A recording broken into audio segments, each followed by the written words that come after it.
বন্ধুরা, আপনারা যারা ছবি এডিটিং করেন তাদের জন্য আজকের এই ভিডিওটি অনেক গুরুত্বপূর্ণ। আপনি জাস্ট এক ক্লিকের মধ্যে প্রফেশনালভাবে কিন্তু ছবি এডিট করতে পারবেন বিনা টাইম ওয়েস্ট করে।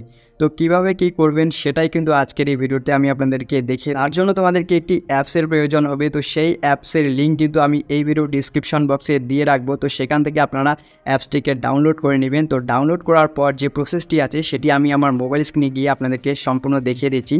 তো চলুন আমি আমার মোবাইল স্ক্রিনে চলে যাই। তো তার আগে চ্যানেলে নতুন হয়ে থাকলে অবশ্যই চ্যানেলটাকে সাবস্ক্রাইব করে দিন।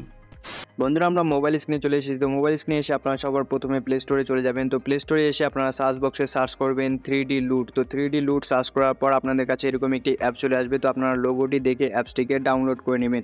তো আমার ডাউনলোড করা আছে, আমি এখান থেকে ওপেন করে নিচ্ছি। ওপেন করার পর আপনাদের কাছে কিছুটা এরকম একটি ইন্টারফেস আসবে। আপনারা এখান থেকে ডাইরেক্ট ছবি তুলেও কিন্তু এডিট করতে পারেন, অথবা গ্যালারি থেকে ছবি নিয়েও কিন্তু প্রফেশনালভাবে এডিট করতে পারেন। তো বন্ধুরা, আপনারা সিম্পলি ওপেন গ্যালারি এই অপশনটির উপর ক্লিক করলে আপনাদের গ্যালারিটা ওপেন হয়ে যাবে। তো আপনারা পছন্দ মতো আপনাদের একটি ছবি এখানে সিলেক্ট করে নেবেন। তো আমি আমার একটি ছবি এখানে সিলেক্ট করে নিয়ে আপনাদেরকে দেখিয়ে দিচ্ছি।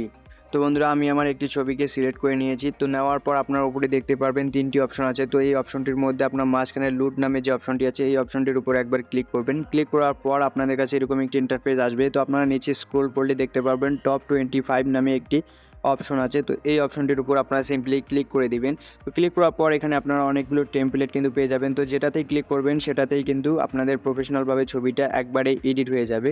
তো এভাবেই কিন্তু আপনারা প্রফেশনালি এক ক্লিকের মধ্যে ছবি এডিট করতে পারবেন। তো বন্ধুরা, আপনারা চাইলে কিন্তু আপনাদের ছবির সাইজটাকে ছোট বড়ও করতে পারেন। তো তার জন্য এই রোটেট নামে এই অপশনটির উপর আপনাদেরকে ক্লিক করতে হবে। তো বন্ধুরা, রোটেট অপশনে ক্লিক করার পর আপনাদের পছন্দ মতো আপনাদের ছবির সাইজটাকে এখানে সিলেক্ট করে নেবেন। তো আমি এখানে আমার ছবির সাইজটা অরিজিনালটাই রেখে দিলাম। তো রেখে দেওয়ার পর আপনার এই ছবিটাকে যদি আপনাদের গ্যালারিতে নিতে চান তাহলে কর্নারে দেখতে পারবেন এই টিক চিহ্নটি। এই টিক চিহ্নটির উপর আপনাদেরকে ক্লিক করতে হবে। ক্লিক করার পর সেভ টু গ্যালারি এই অপশনের উপর আপনাদেরকে ক্লিক করতে হবে। তো ক্লিক করার সাথে সাথেই কিন্তু এই ছবিটা আপনাদের গ্যালারিতে চলে আসবে। তো দেখুন কত প্রফেশনালভাবে কিন্তু আমার ছবিটা জাস্ট এক ক্লিকের মধ্যে এডিট হয়ে গেল। তো এভাবেও কিন্তু আপনারাও এডিট করতে পারেন আপনাদের ছবিকে। তো বন্ধুরা, আজকের ভিডিওটি এই পর্যন্ত। ভিডিওটি ভালো লাগলে অবশ্যই চ্যানেলটিকে সাবস্ক্রাইব করে ভিডিওটিতে লাইক করে দিবেন।